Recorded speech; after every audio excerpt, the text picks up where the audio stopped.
Mata mo lang na matikas, biglang lumalambot. Sa gwapong mukha, agad kang sumasabit, sumasuntok. Isang kislap lang ng apps, isang pakitang musel. Ang prinsipyo mo biglang natunaw, parang yelo sa baril. Silaw sa magarang bahay, pati na rin sa kotse. Handang ibigay ang lahat basta may perang panlibre. Wala nang pakialam kung sino, wala nang kilatis. Basta mapera ang lalaki, sa kanya ka na mabili. Ginagamit mo ang katawan bilang sariling puhunan. Init ng laman ang tanging alam mong paraan para sa luho, para sa material na bagay. Binibenta ang sarili, dangal mo ang siyang katay. Makinig ka na nakapaparaming paraan para kumita. Hindi kailangang humiga para lang magkapera sa bulsa. Pero ang ugali mo pag ang wallet ay tuyo na, iiwan mo ang lalaki, maghahamam ka ng iba.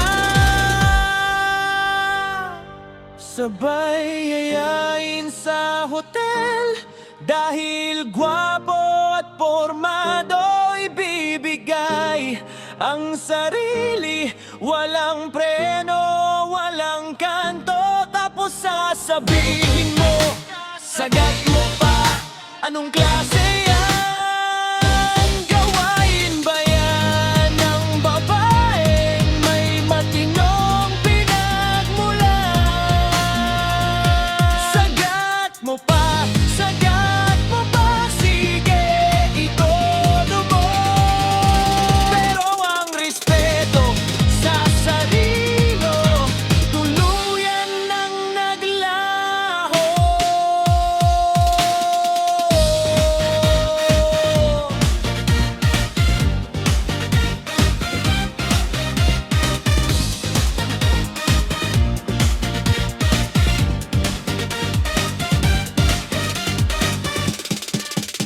Babaeng pakangkang, sa pogi lang ay tulolaway. Isang tingin sa kinitil, tingil ay parang sumasabay. Wala nang kahihiyan, basta't ang mata ay busog. Sa bawat lalaking dumaan, handa ka nang mahulog. Walang kontrol, walang limit, basta't hitsura ay ayos. Ang pagkatao mo sa kalsada na yata nauubos.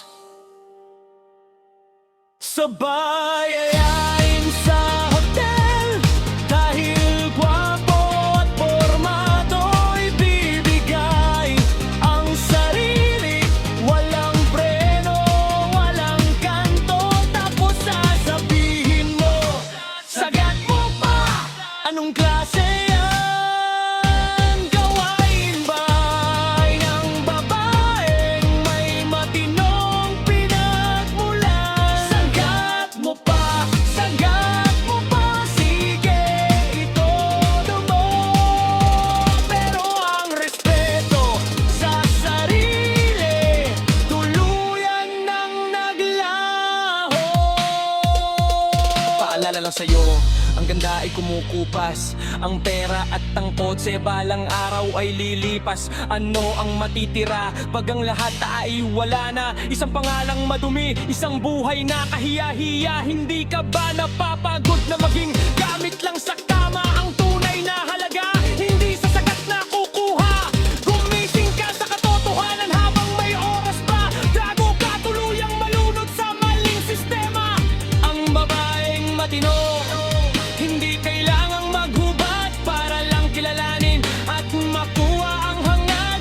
Itigil na ang bisyo, itigil ang maling gawain. Dahil sa huli, sarili mo lang ang iyong dudungisan din. Ayos ba? Yan ang realidad na ayaw nating marinig. Pero kailangang sabihin para mata ay mamulat, hindi lang bibig. Ang halaga ng babae hindi nasusukat sa kislap ng ginto o sa dami ng lalaking pinagbigyan mo sa pinto. Tingnan mo ang salamin, sino ba ang nakikita mo?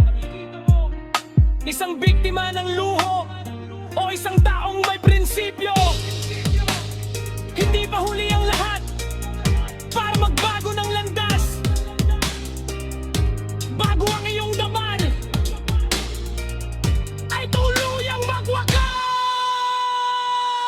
Sagat mo pa sa sagat mo ay ang pagbangon mo mula sa pagkakamali. Dangal mo na bago ang sandaling pagnanasa.